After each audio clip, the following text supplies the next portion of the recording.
두 번째로 뭐 나오죠? 제2절 파산 선고 등이라고 되어 있죠.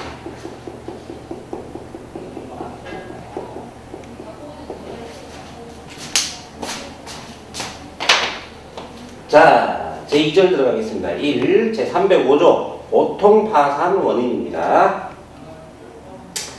1항 채무자가 지급을 할 수 없는 때에는 법원은 신청에 의하여 결정으로 파산을 선고한다. 예.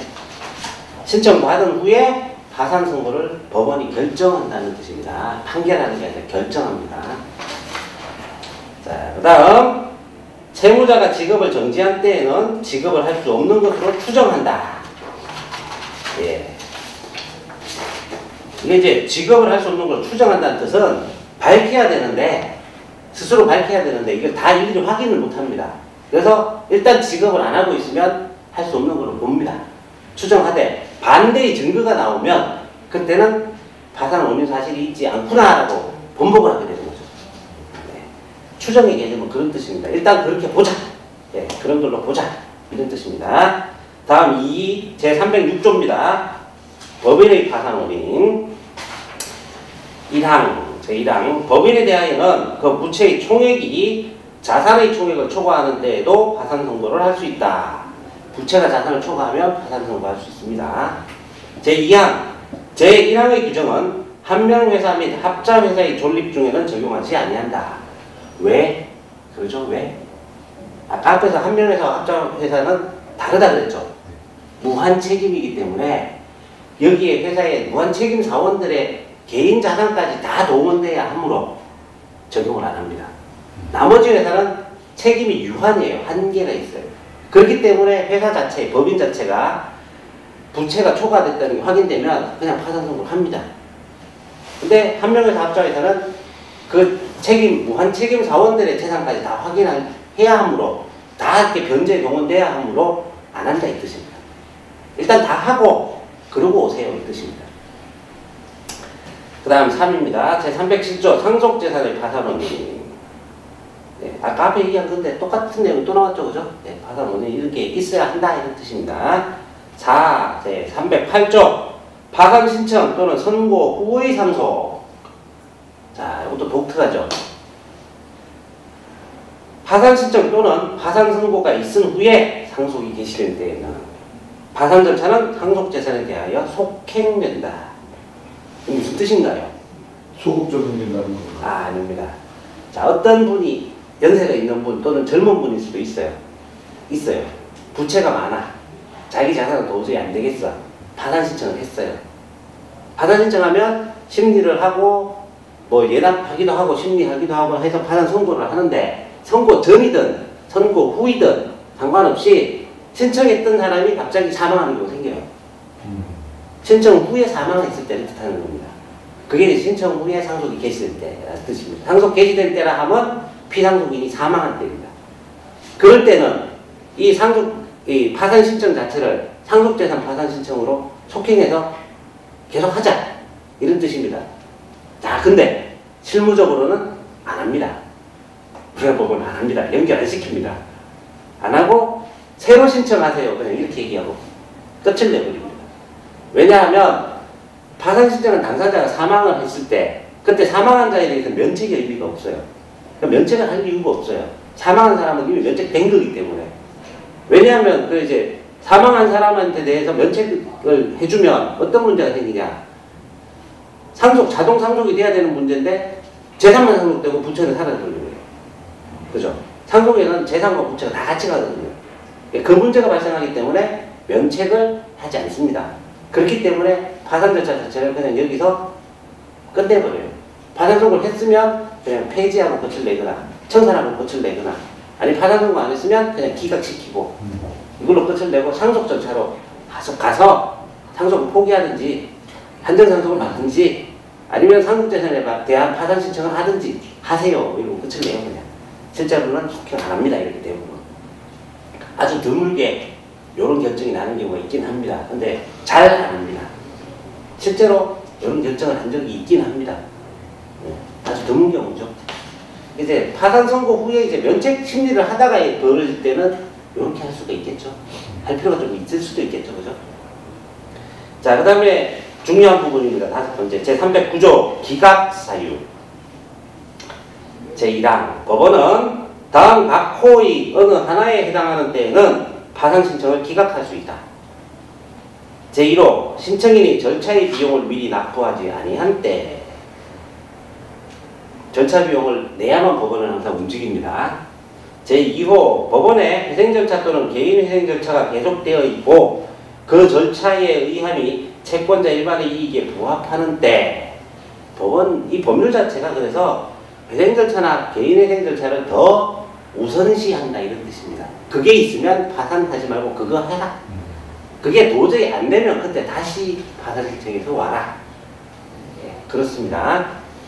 3호 채무자에게 파산 원인이 존재하지 아니한 때, 그죠? 실제로 파산 원인이 없는데 파산 청구해주면 채권자만 바보 되는 거죠.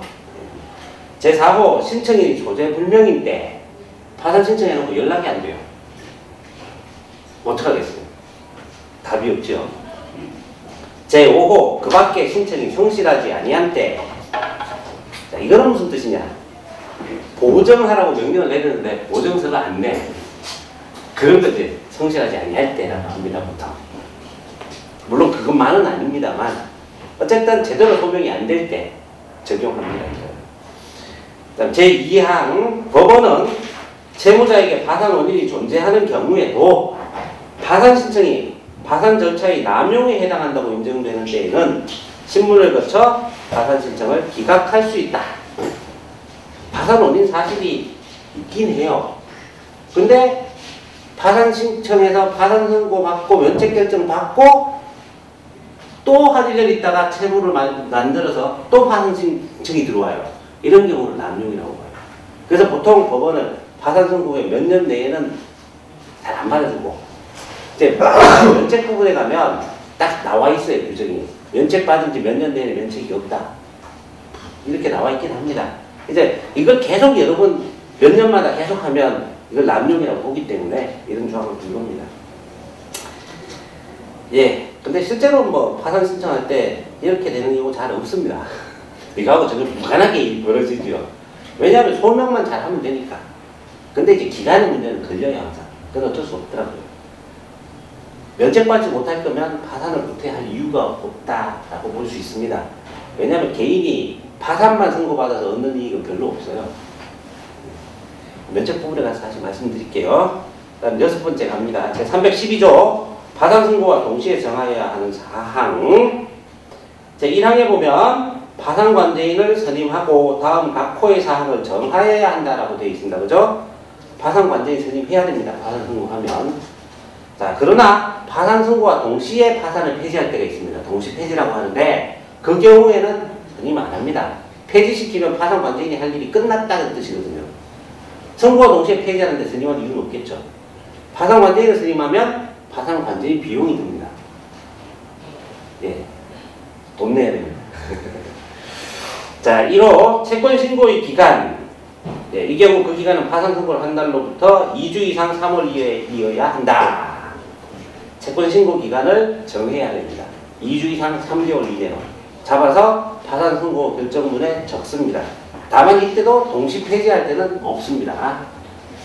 제2호 제1회 채권자 집회의 기일. 이 경우 그 기일은 파산 선고를 한 날부터 4월 이내이어야 한다. 4달 이내. 이것도 마찬가지입니다. 채권 신고를 받고 채권자 집회를 연 거는 파산 절차를 진행할 때예요. 청산하고 환가 배당을 할 때. 폐지하면 구태야 할 이유가 없죠. 그래서 그럴 때 채권자 집회를 안 잡기도 합니다. 네, 잡을 때도 있고 안 잡을 때도 있어요.